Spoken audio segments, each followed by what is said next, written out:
Hoy vamos a tocar un tema que de seguro podrá despertar controversia.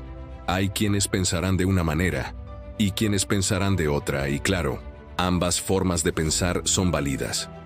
Este video solo trata el tema desde el punto de vista de los hechos históricos que se dieron en la historia de la humanidad y manteniendo una total imparcialidad. Durante más de un siglo, millones de personas creyeron en una promesa de justicia, igualdad y libertad. Una idea que afirmaba poder cambiarlo todo, incluso la naturaleza humana. Esa idea se llamó comunismo, y lo que empezó como un sueño, terminó convirtiéndose en una de las fuerzas más poderosas y más temidas de la historia moderna. Pero, ¿cómo una idea pudo dividir al mundo entero? Y sobre todo, ¿por qué todavía sigue viva?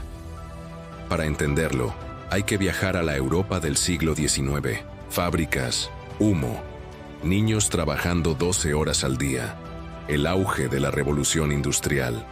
Un mundo donde unos pocos lo tenían todo y millones no tenían nada.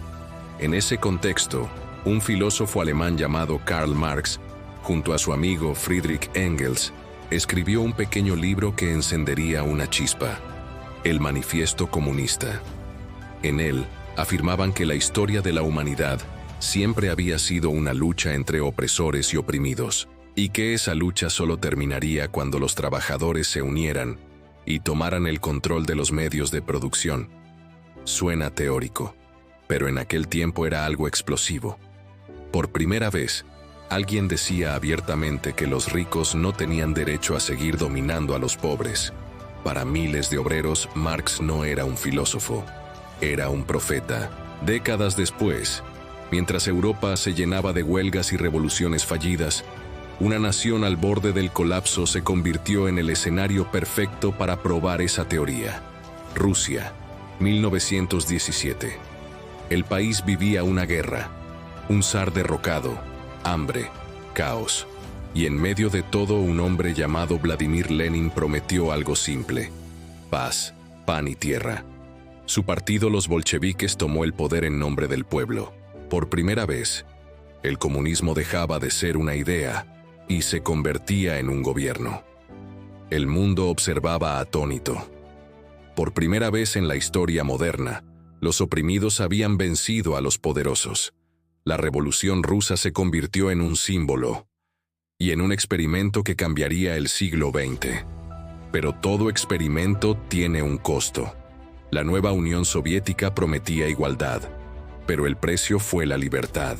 Y ya que estás aquí y te gusta este tipo de contenido, te invitamos a que apoyes el canal y lo ayudes a crecer. Suscríbete y activa las notificaciones para estar al tanto de todo lo que subimos. Y además, y muy importante, déjanos en los comentarios cuál es tu punto de vista. ¿Qué piensas tú de este apasionante tema? Este canal también se nutre de la opinión de ustedes. Continuamos con Rusia.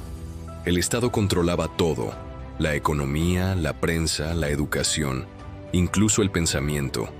Millones fueron enviados a campos de trabajo o silenciados en nombre de la revolución. Joseph Stalin, sucesor de Lenin, llevó el sistema a su forma más extrema. Bajo su gobierno, el comunismo se transformó en una maquinaria de control total. El sueño de la igualdad se mezcló con el miedo, y la esperanza se volvió sospecha. Mientras tanto, fuera de la URSS, muchos seguían creyendo que el comunismo era el camino hacia un mundo mejor. Intelectuales, artistas, jóvenes idealistas, veían en él la última defensa contra la injusticia del capitalismo. Esa dualidad, entre la esperanza y el horror, se convirtió en el corazón del siglo XX. Tras la Segunda Guerra Mundial, el planeta quedó partido en dos. De un lado, el bloque capitalista liderado por Estados Unidos.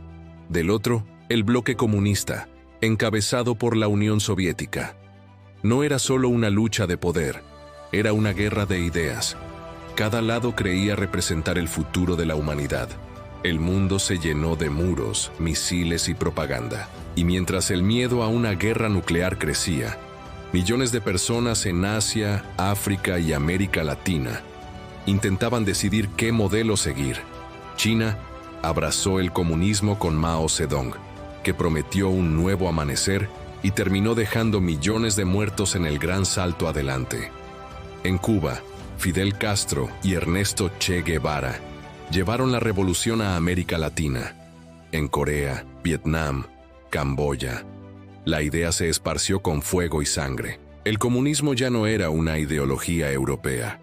Era un lenguaje universal de rebelión y de poder.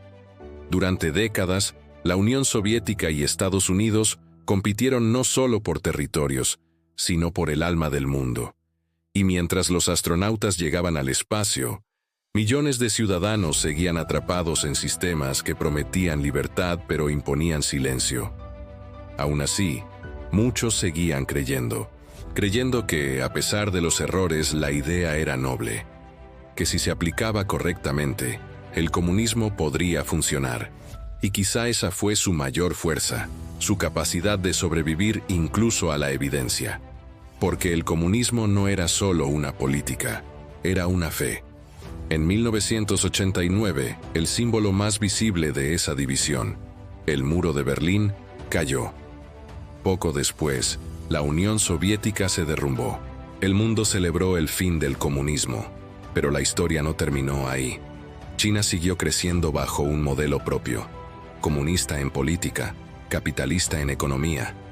Cuba resistió, Corea del Norte se aisló, y nuevos movimientos políticos rescataron las viejas ideas con nuevos nombres.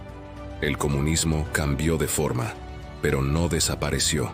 Sigue siendo un fantasma que recorre el mundo, recordándonos que los ideales pueden ser tan peligrosos como las armas. Hoy, cuando alguien menciona la palabra comunismo, surgen pasiones opuestas. Para algunos, es sinónimo de igualdad y justicia. Para otros, de dictadura y miseria. Pero más allá de ideologías, lo cierto es que pocas ideas han tenido tanto poder para transformar la historia humana. El comunismo fue una promesa que movió montañas, que inspiró revoluciones y provocó guerras. Una idea que quiso construir el paraíso y terminó dejando cicatrices profundas. Quizás el comunismo no murió, quizás solo cambió de rostro. Cada vez que una sociedad habla de justicia, de desigualdad o de poder, la sombra de aquella vieja promesa vuelve a aparecer, porque al final, el comunismo fue más que una ideología, fue un espejo, uno que reflejó nuestros sueños y nuestros límites. ¿Tú qué piensas? ¿Fue el comunismo una utopía imposible o un sueño traicionado? Déjalo en los comentarios. Y si quieres entender cómo las ideas cambiaron el rumbo del mundo, suscríbete y acompáñame en el próximo episodio.